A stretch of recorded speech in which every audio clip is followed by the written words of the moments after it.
My mission is simple, to make you money. I'm here to level the playing field for all investors.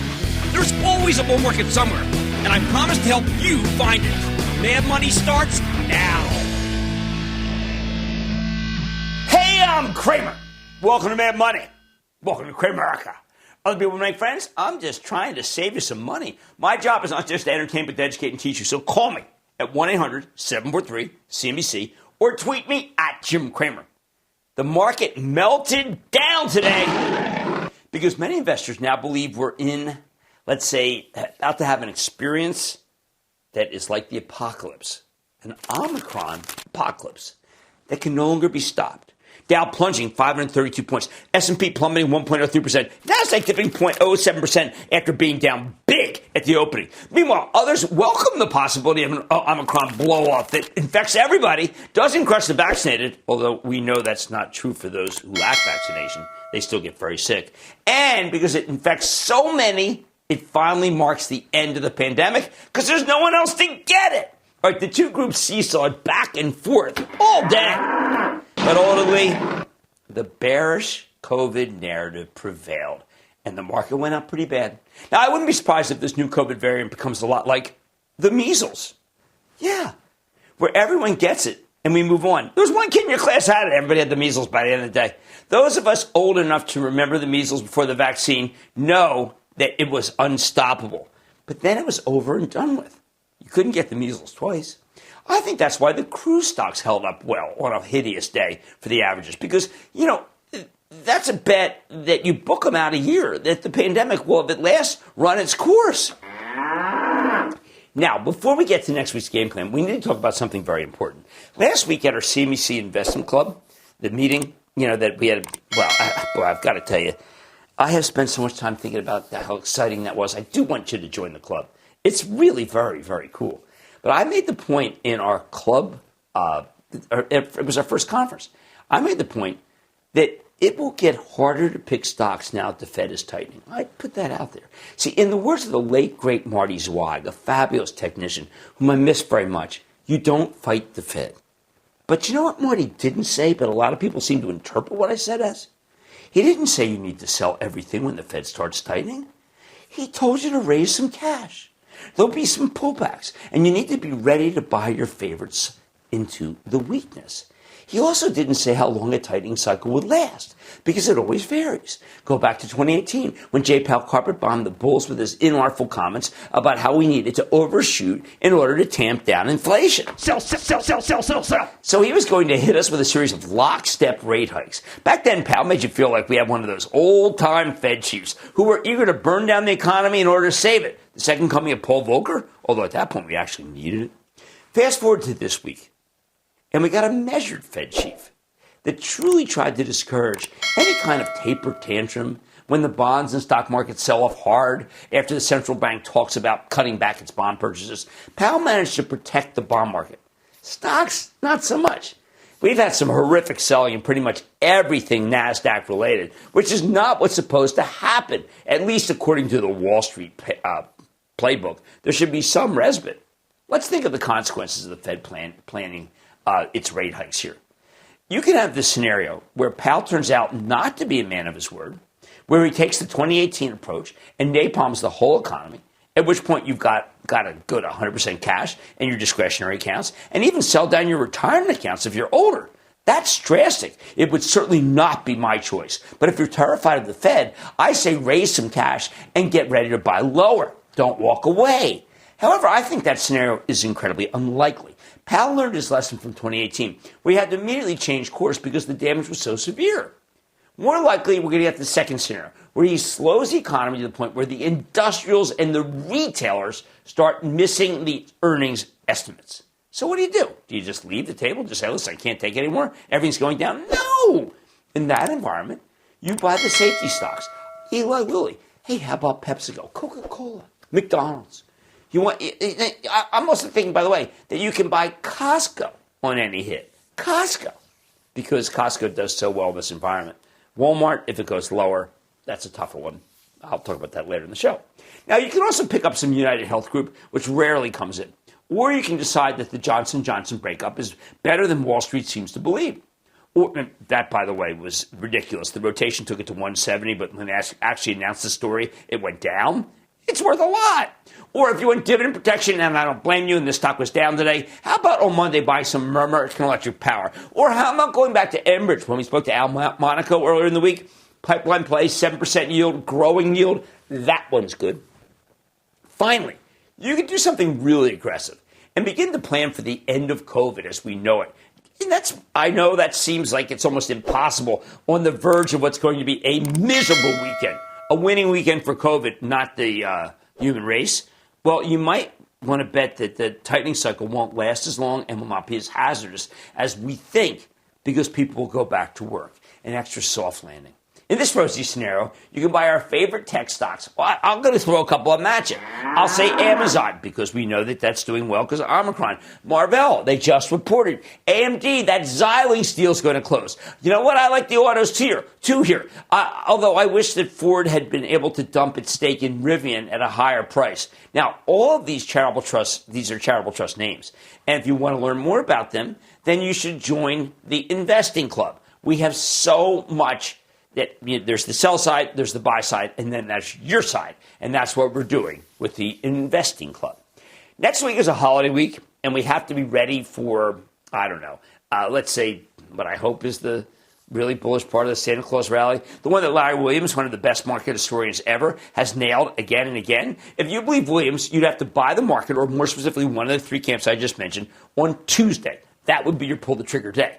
I think it's worth making that bet because the Santa Claus rally has happened virtually every year for over 2 decades, including much tougher times like December of 2008. Remember, that was when you had actual systemic risk. We do not have that. We've got sickness, definitely, but not systemic risk.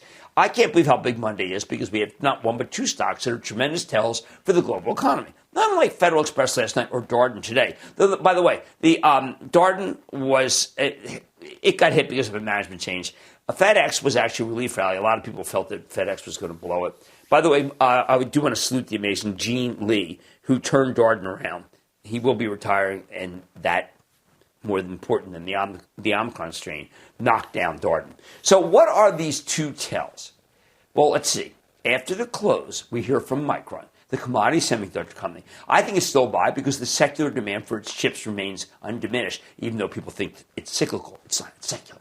Then there's Nike, which is incredibly hard. Too hard for me. My gut says the China business will be good, and Nike pulls it off again. I actually like the American companies with big Chinese exposure here because they're coming down a lot. Although there's been some real negative publicity for the Starbucks and the People's Republic of late, Starbucks is very intriguing, and I'm not as concerned about the labor issues as many others. So it wouldn't shock me if Micron or Nike, or both came in better than expected. I wish I could be more specific, but they come down, and they are excellent bounce candidates. Tuesday, General Mills reports, and the street has decided that Mills, as it is called, is the right kind of stock to own here. Yes, it is the star of the Wall Street fashion show. It's got great franchises, including terrific stay-at-home cereals that you can eat all day, thanks to COVID. If you believe Jay Powell will destroy the economy in order to save it, and I don't, General Mills is your stock. At the close, we hear from BlackBerry. Now, this is a meme stock, and the meme stock guys are always trying to get this one roaring when it reports. They just go to town saying it's great and has all this intellectual property, so who the heck is Jim Cramer to disparage it? Well, you know who he is? I'm a guy who doesn't want to touch BlackBerry. That's who. Why? Because it continually disappoints. Finally, Wednesday is chock full of quality stocks. I like a couple of them here. CarMax, because of the used car shortage. Cintas, because it rents out uniforms for small, medium-sized businesses, as well as some larger ones. Paychex, which always reports a solid quarter and then sees its stock getting obliterated, giving you an amazing chance to buy it once again. It just doesn't stop. That's the way. And if you look at Paychex, we've been behind it, by the way, since 35. It's at 125. Every single time we've told you to buy, because we like Paychex. Okay, here's the bottom line. You need to recognize the rockiness of the moment. You need, let's say, you don't want to be heroic here. You've probably raised some cash already if you've been watching the show or if you're a member of the investing club and you've been listening to me at the club level. So it's time to put a small amount into action on the way down when everyone freaks out about Omicron when we come in on Monday morning. Zachary in New York. Zachary. Hi, Jim. Thank you for all that you do. My question is regarding Block. Thank you. formerly Square, and your stance on it as a long-term financial technology play. I've noticed that the share price is down roughly 25% year to date and about 30% in the last 6 months. Revenue growth appears steady year over year, nearly doubling the past few years. I've been buying some shares in the 160s recently, and I wondered if you thought that this current price is a good entry point and the stock's bottomed out, or if I should remain patient and you think it has further to fall. Thanks a lot. Okay, let me give you what's really happening. Afterpay, is a buy now, pay later company that they paid $29 billion. It's an Australian company. I think it's worth a fraction of that. I mean, literally, much. I'm talking about maybe $3 billion. Buy now, pay later is now starting to be talked about as being buy now, never pay. Thank you, Matt Horween, for giving me that one. And that's what's destroyed the stock, is they paid way too much. And I don't know how to get out of the fact that deal's done. So right now I'm a little on the sidelines here because they paid too much for an asset that's worth a fraction of what they should have paid. And that is really too bad. So I can't recommend it. Now I want to go to Jason in Florida. Jason. Booyah, Jim. This is Jason and Max in Miami. Thanks for taking our call. I'm thrilled that you called. Thank you. We want to talk about NCLH today, okay? So we loved it in single digit. We like it in the early teens. And now just curious what you think with the latest variants. Listen, I think that Norwegian, we're going to hear from Carnival next week. I think Norwegian's going to say, you know what? The order book is terrific. Yes, there's COVID, but there's COVID everywhere. You can cruise. I think Frank Del Rio's terrific. And I am announcing once again, I intend to cruise in 2022. All right, guys, don't be a hero. Things are very hard, but it's because of a public health issue, not because of earnings. Opportunities there. Oh, man, tonight, in this rough sea of red, I'm talking to the CEO of a company that closed in the green. Don't miss my exclusive with STEM. Then, you stumped me, Cramerica. It made me sad, but I'm catching up on some homework. And I always tell you not to keep all of your eggs in one basket. And in this market, that's more important than ever. Thank you, Omicron. That's why we're playing MI Diversified. So stick with Cramer. Don't miss a second of Mad Money. Follow @Jim Cramer on Twitter. Have a question? Tweet Cramer. #MadTweets. Send Jim an email to madmoney@cnbc.com or give us a call at 1-800-743-CNBC. Miss something? Head to madmoney.cnbc.com.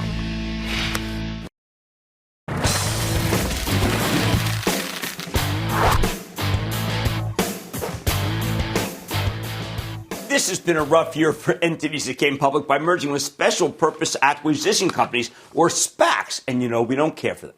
But some of them held up a heck of a lot better than others. Take STEM. That's a maker of smart battery storage solutions, including their own software as a service that tells you when you switch from on-site power generation to the grid, to your batteries. Of the hundreds of post-SPAC plays that we've seen this year, STEM is among the 15 top performers, even as the stock's still down substantially from its highs. We know their business is on fire. They had 300% plus revenue growth in the latest quarter alone, along with very bullish commentary about their backlog and their pipeline. Plus, yesterday we learned that STEM's acquiring a solar asset management software play called Also Energy for $695 million in cash and stock. If there's one problem here, it's that STEM's kind of an early stage growth stock. And we know that those are totally out of step with what's working now because the Fed's gotten more aggressive about tamping down inflation, and these stocks typically underperform. Still, at some point, I think this one's got to be a buy here. Don't take it from me. Let's check in with John Carrington, the CEO of STEM, to learn more about the Also Energy deal and what it means for his business. Mr. Carrington, welcome back to Mad Money. Thank you, Jim. It's great to be here again. Good to see you.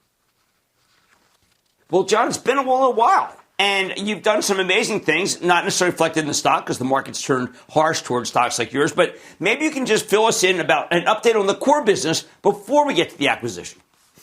Sure. I mean, look, as we reported in the third quarter, and you alluded to it on in the introduction, we have really hit record levels across the board, whether it was revenues, pipeline, contracted backlog, or assets under management. And this deal with Also Energy that reported yesterday only accelerates that traction. So, yeah, things were going very well in the third quarter. We expect more of the same throughout 2022 and beyond.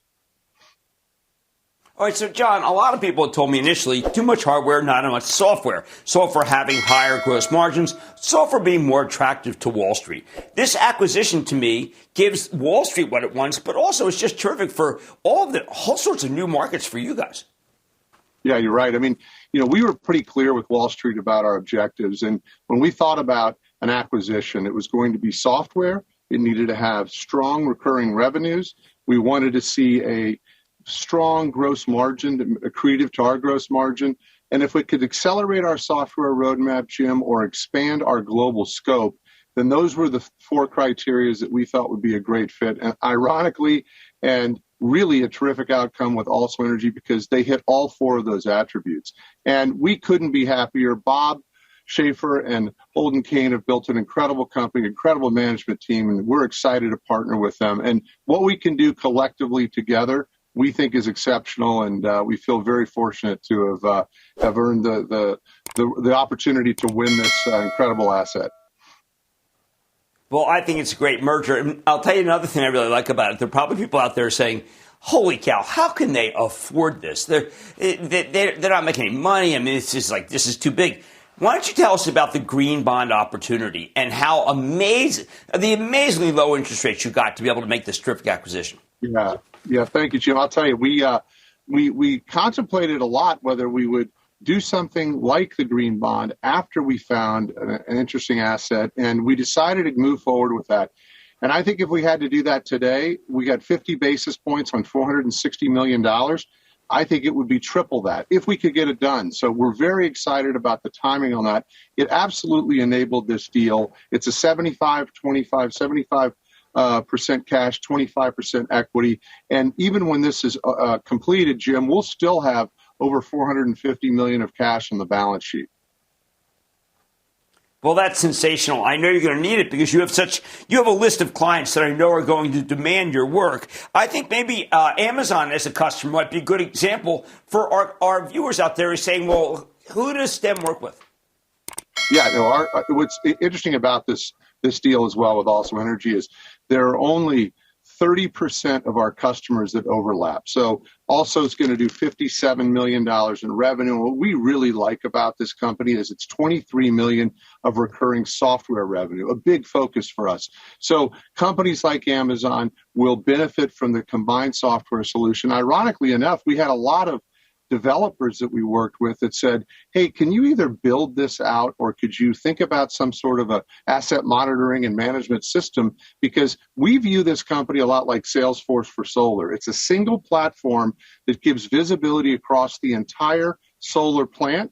And it's important because it actually provides reports to lenders, asset owners, investors.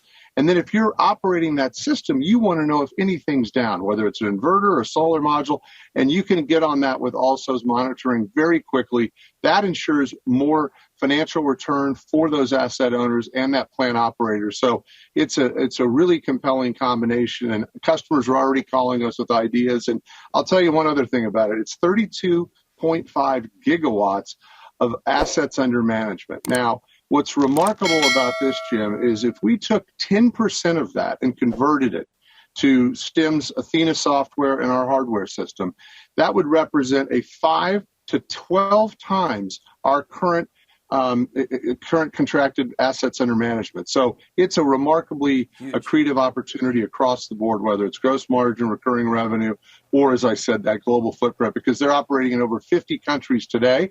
And so we really have an amazing opportunity collectively.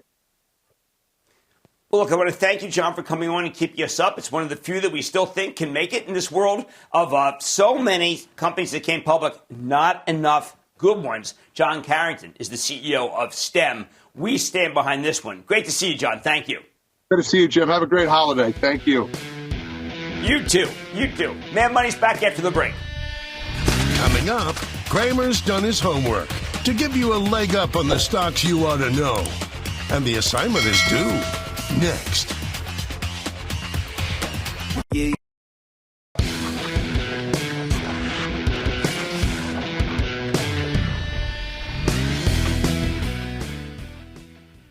Every time I get a question about a stock that I'm not familiar with, I like to do some research, then circle back to do it at a later date because it's my job to answer your questions. I used to say we do this because Mad Money is the most interactive show on television, but TV has changed a lot in the last 15 years. By the standards of 2005, though, we're still as good as it gets. Gold standard. Now, as we get closer to the end of the year, I got to clear up the backlog of homework before we break for the holidays and move into a new semester. Especially since I've been stuck at home all day. Feels kind of nostalgic, frankly. The two homework names we're covering tonight are both exciting. And, of course, they've been annihilated of late because they each belong to groups that are very much out of favor right now. One is a post-merger SPAC name, and the other is an IPO from the class of 2021, of which I'm quite enamored of. But it's precisely because they've come down so much that I think that both could be worthy of consideration. I want to get started with Sean. Sean on November 1st in Wisconsin, he asked about Origin Materials, ORGN, which is a heritage SPAC company that came public this year via merger with Ardius Acquisition. The deal was completed in June. When the deal was announced back in February, this stock jumped to $14, but now it's just under 6 and change. And that's after rebounding today, like so many of the beaten down NASDAQ names did, although a lot of them gave up the gain at the end of the day. Sell. So what exactly does Origin Materials do? This one's actually got a pretty interesting story behind it. Origin's a chemical company. They make materials that are used in all sorts of end markets, from textiles and fabrics to packaging and coatings to agriculture and solid fuels. I know, boring, but bear with me. Because what makes this company stand out is that they're a sustainable chemical outfit. And most of that stuff doesn't sound very sustainable, but these guys do it. Most of the chemical industry uses petroleum-based feedstocks. These guys are some of the biggest fossil fuel hogs on Earth. Origin Materials, on the other hand, uses various types of natural bio-feedstocks like wood chips, pulp waste, cardboard. In other words, they can make plastic out of wood chips rather than petroleum. Not only is this stuff cheaper than using oil or natural gas, it's also much, much better for the environment, which is why Origin can brand itself as the world's leading carbon-negative materials company. Now, this is an early-stage story. Origin's first large-scale plant is still under construction in Ontario, Canada. Yeah, still under construction. Not great. But listen to me. It's not from Detroit, by the way. And they don't expect to finish until near the end of next year. Their second, much larger plant, really exciting, but it won't come online until 2025. In other words, this is the kind of conceptual stock that hasn't been getting much love lately because the market prefers more concrete businesses with actual earnings. That said, you know what? I studied this company before. I looked at it a couple of months ago and I said, that was good to actually talk about it on the show. And then we got this questioner. Origin's concept is fantastic. If they can really pull it all off, the value of this business could be enormous. Of course, we don't know if they can pull it off, though. However, Origin now has a bunch of blue-chip customers and a rapidly growing order book. When we first learned about the SPAC merger in February, we were told that Origin had $1 billion in capacity reservations, including orders from Pepsi, Nestle, and Danone, all of which are also investors in the company. All those companies are trying to use less waste. Since then, we've learned about a bunch of new customers, Palantir Technologies, Ford Motor, Mitsubishi Gas and Chemical, and many, many more. And these companies, by the way, let me think, be gentlemanly and diplomatic, they're not idiots. Fast forward to last month when Origin reported its most recent quarter, they told us that they now have $4.2 billion in offtake agreements and capacity reservations, more than quadruple from just February. More importantly, Origin Materials has the endorsement of Fermium's Frank Mitch, the best chemicals analyst on Wall Street by far, although he's a Jets fan. He put a buy rating on this stock at a $20 price target. That's what I heard about, by the way. He said, listen, you got to do some work on Origin. And I thought it was too dicey for you guys. But you know what? It's $6. Not so dicey. My view.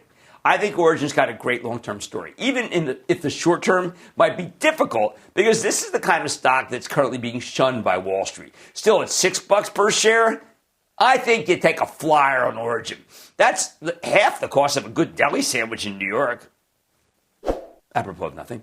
Just remember that I'm only blessing this one for pure speculation. Meaning, don't even think of buying with money that you can't afford to lose. Lunch money, anything. Movie money even. AMC, you see that there?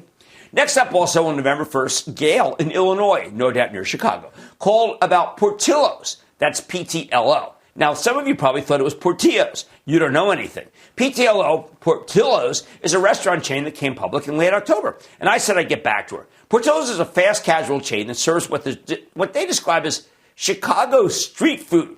Think hot dogs, sausages, Italian beef sandwiches, and other dietary ideas.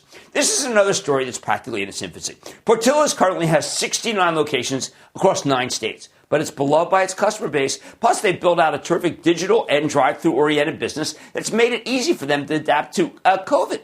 Hey, speaking of the pandemic, these guys didn't lay off or furlough their employees last year when so many other industries were panicking. Instead, they compensated them better, so the company isn't having much trouble with the labor shortage now. I just love that. I mean, sometimes you hear these companies and they do the right thing and you want to just say, or if you're you're more ecumenical,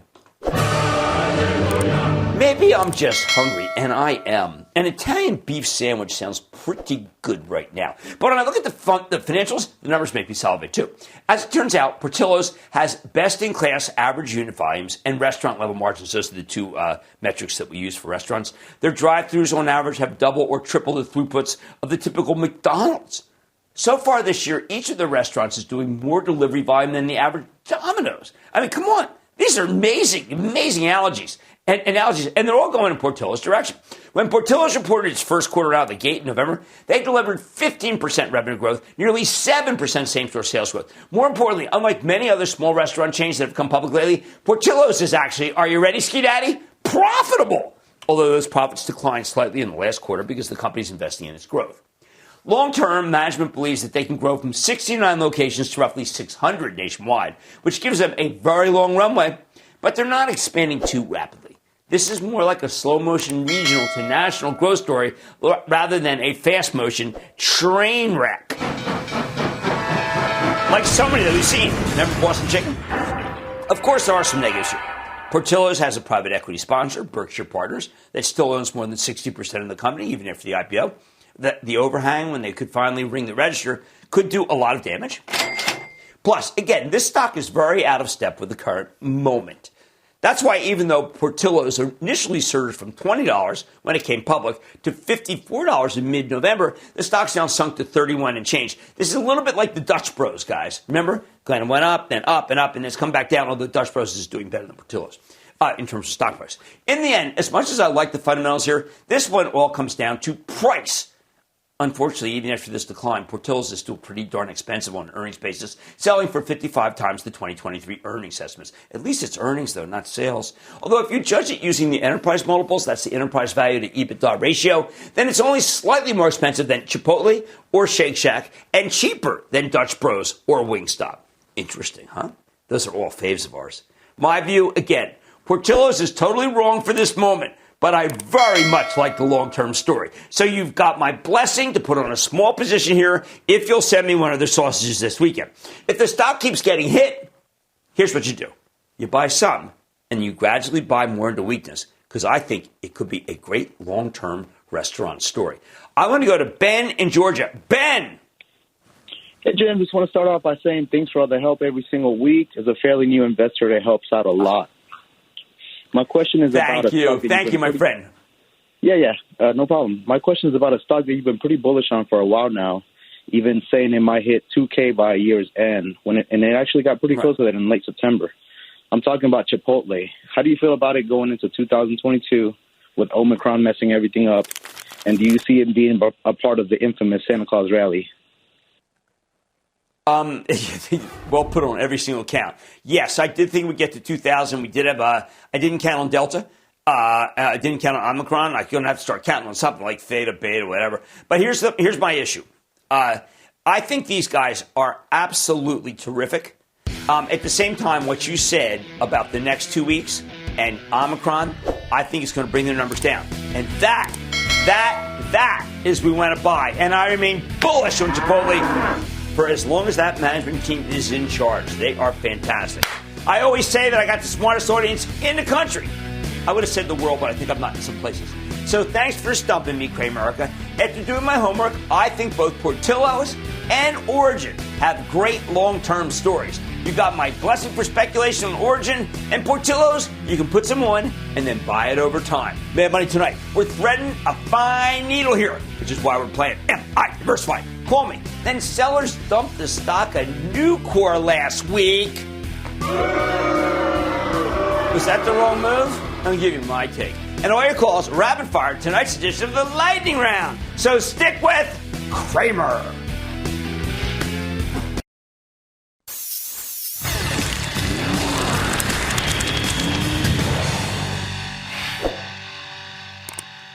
Look, I told you at the top of the show, I mean, it's frustrating, but threading the needle right now, it's as tough as I have ever seen in my career. Even though it's time to get ready for the bullish part of the Santa Claus rally, and we went over that, and it's supposed to happen, you got to tread carefully. There are too many factors at play.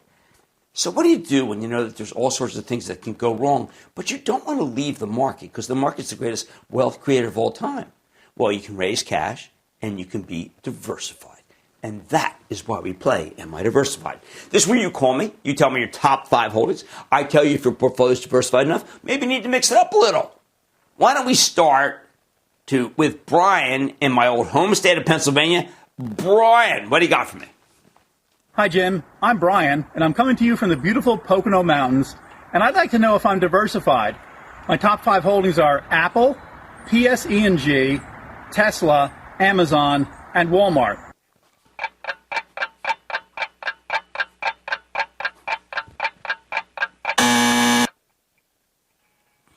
Okay. I love this. I absolutely love this portfolio. I'll tell you why. See the PSE&G? That gets you, that utility, that allows you to have more growth like a Tesla. I almost feel like they offset each other in perfect barbell differentiation. Amazon is an absolute favorite of my charitable trust, and you can follow along, and we give you tons of information if you belong to our club, which you should by now. Apple, you know, I always say is own it, don't trade it, which leaves me with Walmart. I want to be very clear. Walmart, we've been a seller of for my charitable trust. And last week we sold some. Why? We sold it because it does not have the kind of earnings momentum we like. Should we have sold it all? That's for second guessers. But other than Walmart, of which I would leave, I would take Walmart out and I'd put in a healthcare stock. I want you in Eli Lilly. Why Eli Lilly? Because they had a great analyst meeting and they didn't even talk about the 2 catalysts that I believe in. One is for Alzheimer's and one's for diabetes. So that's a terrific place to be. And you have got a good portfolio. Let's go to Quentin in Georgia. Quentin. Hey, Jim. This is Quentin from Georgia. I wanted to see if I was diversified. My top holdings include Amazon, Visa, AMD, AbbVie, and Uber. Happy holidays to you and your family and all of your staff. Thank you. Oh, thank you. Thank you so much. And same to you, by the way. All right, now, this is a really important situation because Jeff Marks and I have been going over it. Remember Jeff's senior portfolio with me for the investing club. AbbVie, okay? We said that AbbVie was one of the most undervalued stocks. And when we did that remember we did our call? Well, that was a club meeting we convened. AbbVie has now gone up 15 straight points. So I can't like AbbVie as much as I did, but I'm not suggesting sell it. I think it's a perfect healthcare stock for you. Visa, we happen to like MasterCard more, but they're both payment plays. They're down on their luck right now. They will come back. But you know what? We have to monitor that group very carefully. There's a lot of companies coming into that area. Once again, Amazon. And do you think that Omicron is in the spur? Someone the other last week said that Amazon's having a bad month. Well, guess what? No one wants to go out. They're having a good month. And AMD is Lisa Su, and she's amazing. So you got payments processing. You have an all-around technology retailer. And then I got to hit Uber. And then I'm going to save that for last. AbbVie drug company. I don't want you in Uber. If I'm going to be in that business, actually, I'd like to be in DoorDash. But I want you in Ford Motor. I think Ford's going to start coming down again. It had a very big run. Bill Ford, yes, the iconic family, bought $8 million worth of stock. They're doing so much. They can sell that Rivian stock. You need to be in Ford Motor. Let's take another. Let's go to Gary in Utah. Gary. Kramer, thanks for having me on. Yeah. Really appreciate it. Just wanted to say thank you for everything that you do. Am I diversified? Here's my top 5 holdings. I got Own It, Don't Trade It, Apple, Tesla, JP Morgan, Costco, Visa. Kramer, I want to know, am I diversified?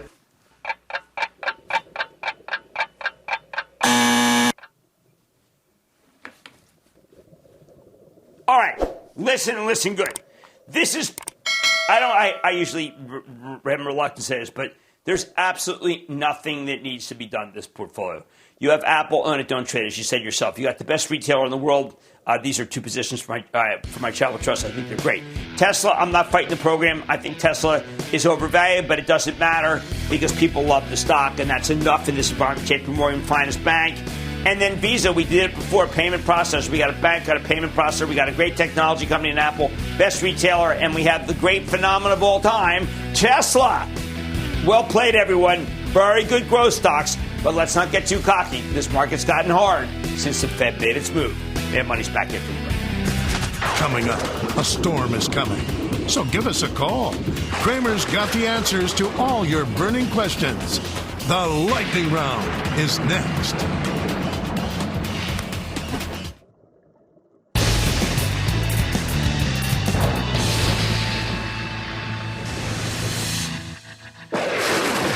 It is time. It's up to the lightning round. Remember, it's what Ralph calls one another. Same as play the sound. And then the lightning round is over. Are you ready, Steve? Yeah, it's time for the lightning round. We're going to start with Dave. Dave in Illinois. Dave. Dr. Cramer, happy Friday, my good man friend. Good to have you on the show, Dave. It's been a while, way too long. How can I help? I agree. Jim, one of the last times you spoke of the stock, you said, love the close, hate the stock. Anything changed? Duluth Holdings. Love the clothes, hate the stock. No, actually, the company's, look, this is a good company, and apparel came back, and Duluth, and I love to use their stuff, but I got to tell you, Dave, there's so many other stocks in the apparel business, like a Lulu that is very good. I happen to like my favorite, and I'm sure you know, is American Eagle Outfitters, which has acted horribly. It looks like a disaster, and yet I continue to believe that it's the right stock to own. And I miss you, and I'm glad you came on the show. Let's go to Tim in Arizona. Tim! My main man, Jim. How you doing? I am doing well. Never felt better. How about you? Oh, I'm great. Before I give you my stock, I just want to give a quick shout-out to a good friend of mine and a bull himself, Willie P. And the stock I have for you is Medtronic. All right, now I've been really stuck. I think Medtronic has been executing poorly. We had EW on this week. We had Edwards Life Science last week. I think that even here, you got to sell Medtronic and buy EW, which is what I'm going to be talking about with the club.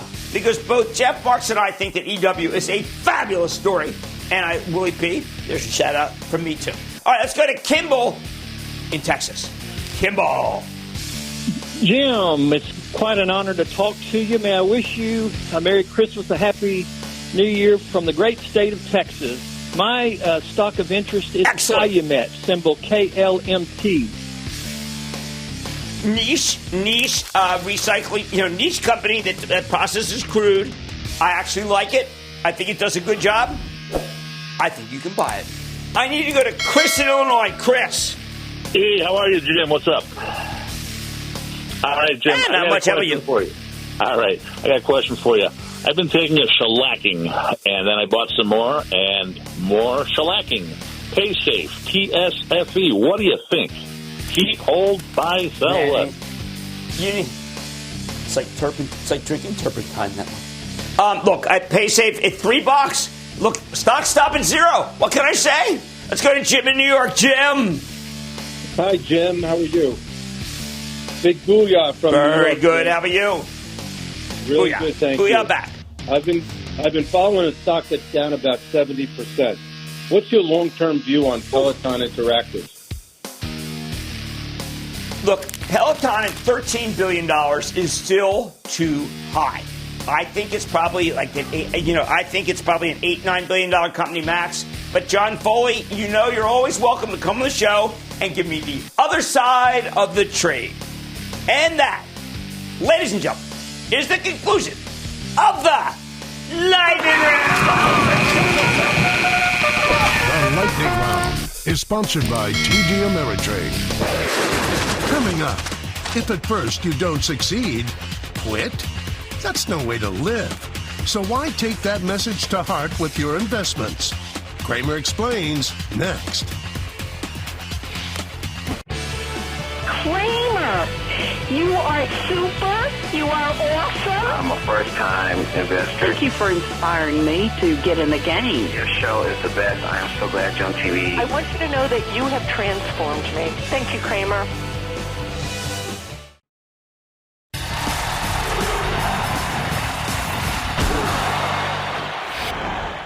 If at first you don't succeed, don't even bother.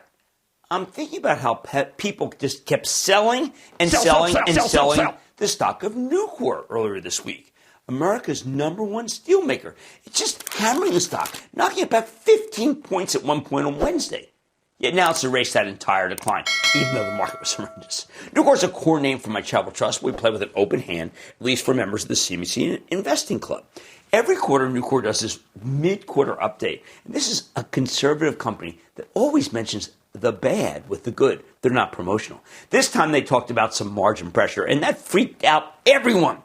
We came in when it was down $14 and said, enough already. It's time to buy. Now the stock's back to where it was before management gave you that supposedly disappointing update. And that includes a terrific 3.6% gain today, even as the average of the world falls, one of the biggest gainers in the S&P. Why am I bothering to point this out? Because people get way too negative too quickly around here, yet it does take them a little much longer to get positive. If you look at Nucor long term, you'll see a growth stock with an okay dividend yield. While it's a cyclical, it's not as boom and bust as many others. This is a company that's been investing in every major market over the last few years, truly taking advantage of the protective tariffs that have been placed on steel from countries that like to dump their own steel at artificially depressed prices. We've kept other people's countries' steel, other countries' steel out, and that's made Nucor blossom. More important, Nucor is the kind of stock that works during the early stages of a rate hike cycle. Think about it. First, we know the government has made infrastructure a priority. They actually passed the bipartisan infrastructure bill. Nucor makes a steel of choice for that stuff. Second, autos are in short supply, and they will stay that way in the first year of a tightening. Nucor makes that kind of steel, too. Third, while the major oil products major companies, they haven't been drilling much outside the Permian, the smaller operators have gotten a lot more aggressive, and they also need steel. And believe me, I think that there will be pipelines built, too. Nucor is the kind of core position that you can ride through the early stages of the Fed-mandated slowdown. You don't have to boot it. It's one of the few cyclicals that's levered to many different industries. It's incredibly well run. It knows what to do in a slowdown. Take share and build. Is Nucor a reopening stock? Is it a COVID stock? No. It's a growth cyclical, and that's a rare breed. Only has about 20 members. And that's what this market really craves right now. Cyclicals that won't be defeated or crushed by the Fed, especially one that trades at low price earnings multiple. That's Nucor. Now, I'm sure to some of you, I kind of sound like, a fanboy for Nucor? Well, maybe because I am. I met the late founder, Ken Iverson, when I was at Goldman Sachs in the 1980s. I heard about the company's pioneering work in making steel from scrap, but I couldn't believe there was a steel maker that somehow managed to thrive, even when Fed Chief Paul Volcker raised interest rates in the mid-teens. It took him to the mid-teens, and this company did well. Almost everyone else in the industry fell by the wayside. Many of them never recovered from dumping and that increase in rates. My home state of Pennsylvania was littered with crushed steel companies, just littered with it. Almost all the other steel companies had begun to fall from the wayside. And I've got to tell you, Nucor, no, the opposite. It flew above all of those. It did great during that horrible period. How could that be? It's simple. Iverson was a genius. He built a franchise that was based on performance, not on some sink or swim game plan that was totally hostage to the business cycle. You had to buy, not sell this one, into all the Fed-mandated madness that we've had in the last 30 years. Iverson built an ingenious business model. It's based on scrap steel, not pig iron. Cheaper, better, saved the company. And Nucor's never looked back. Never. It's the one to buy, and that's why it recovered so quickly, even as most did. I like to say there's always a bull market somewhere, and I promise to try to find it just for you, right here on Mad Money. I'm Jim Cramer. I'm going to see you Monday, and the news with Shepard Smith starts now.